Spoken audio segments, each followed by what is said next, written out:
both of you doing today? We're very Good. well. How are you? I'm doing good.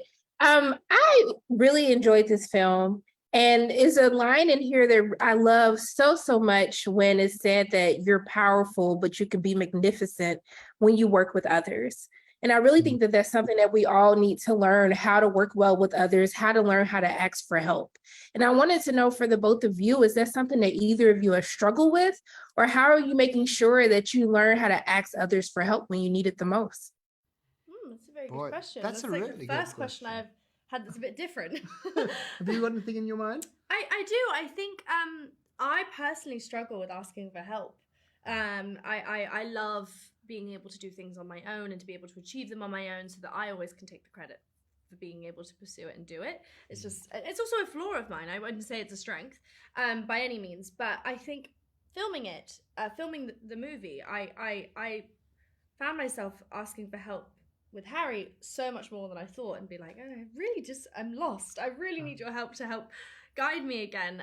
So I think that's a really big lesson that I learned, and I think being able to go actually with Enola on that journey of just being able to trust others and letting that wall down and being able to ask for help is really important for young women to understand that you can pave your own path, but you can also have allies walking with you on that.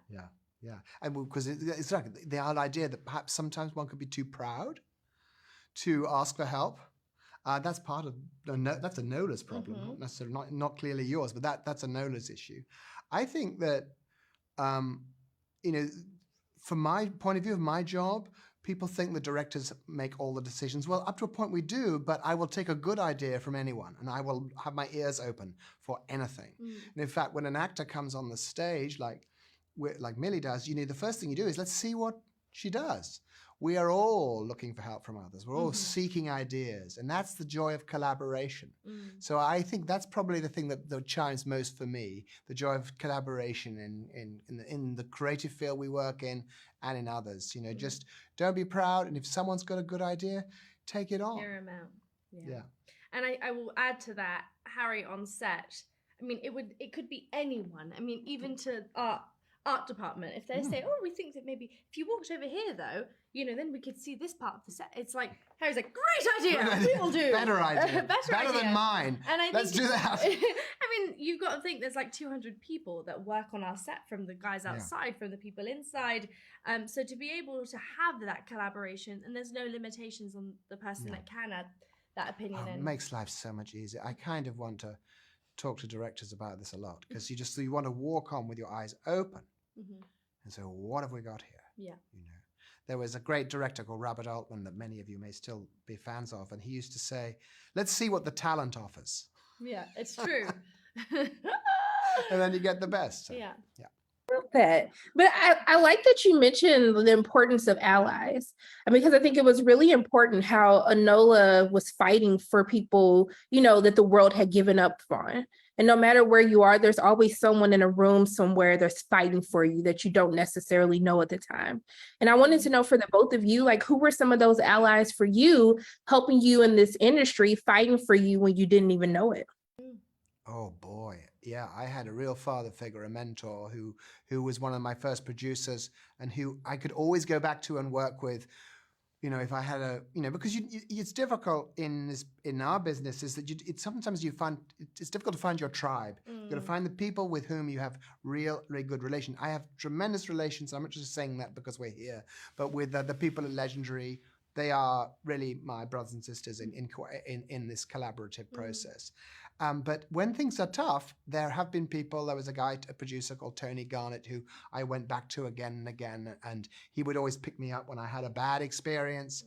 And and probably my mum, to be honest, she helped me get my first job. She wrote a little letter to somebody once, and she was a great and Jane, oh my goodness, Jane Houston, the best script supervisor. She's so good a script supervisor. She's an executive producer on this film.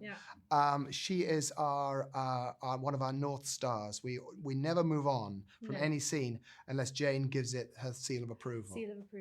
I mean, I sometimes, Harry will be on set watching the actual scene, and Jane will be in her warming tent watching, and then Harry will go, "Was that good, Jane? Are we clear with Jane? Are we clear with the oracle? The oracle. The oracle." And Jane would say, "We're good." Yes. And she's beyond. I mean, really, like. I would go to her for anything personally as a woman, but also as my character. She knows Enola as well. Very much. Yeah, and this is the script supervisor, someone whom some people, directors don't even talk to their script supervisors. This woman is a genius. She is. Spread the word. Spread Jane Houston. the word. Jane Houston for Queen. Yes. Yes, very much. Look, I am going to spread the word for everyone, but I want to thank the both of you for just taking time out of your day to speak with me. I really appreciate it. And I'm just sending love and light both your ways. I hope you have a great day. Thank you. Thank you. We loved your questions. Yes, very good questions. Really good. Thank you so much. Thank you. Bye. How are you doing today? I'm very well, thanks. How are you? Doing good. Thank you for asking. You know, one of the things that I really love about Sherlock is how he struggles for help. Because I think that is something that's so relatable to all of us on why it's so hard to ask others for help when we need it. And one of the things that I wanted to ask is that something that you've struggled with? And if so, what are some ways that you learn how to kind of encourage yourself to ask others for help when you need it? That's a good question. I don't know if I struggle with it. I realize that sometimes, certainly, there are real benefits to asking people for help on certain things, and other times it can muddy the waters. And so I think it's a case by case type of thing.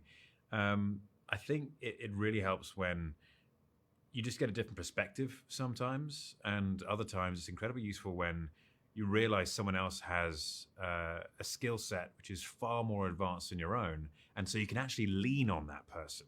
Rather than just take their advice, you get to lean on them, and then that clears you up to do what you're good at.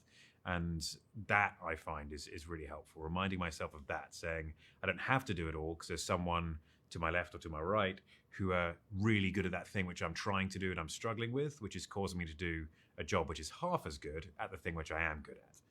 And so it's about delegation, I suppose. Delegation for the ultimate goal of getting things right. Now, see, I struggle with delegation too. So I'm going to write that on my vision board for next year. Yeah. But I mean, I like that you bring that up because, I mean, Sherlock finds his allies in this movie. There's people that are helping him that he doesn't even know, that they are. And I think that I love the fact that it kind of showcases how no matter where we are, there's someone in a room somewhere that's fighting for us. There's someone that's trying to help us and we don't even know it. And I wanted to know for you, like, who are some of those allies that have helped you either professionally or personally that have really gotten you to this point of where you are? Who are those people that have been fighting for you? Oh, well, the easy answer is the likes of Leah Jima, my chief of staff, who is an absolute godsend. And she's someone who keeps the whole machine running at all times. Without her, it would be a complete disaster. And of course, Natalie Vescuso, my girlfriend, she is also an absolute godsend. And without her, I wouldn't be in this position that I'm in now. I love that. But I mean, also too, we get to see a vulnerable side of Sherlock. I was like, okay, thank you for giving us some emotions in this film.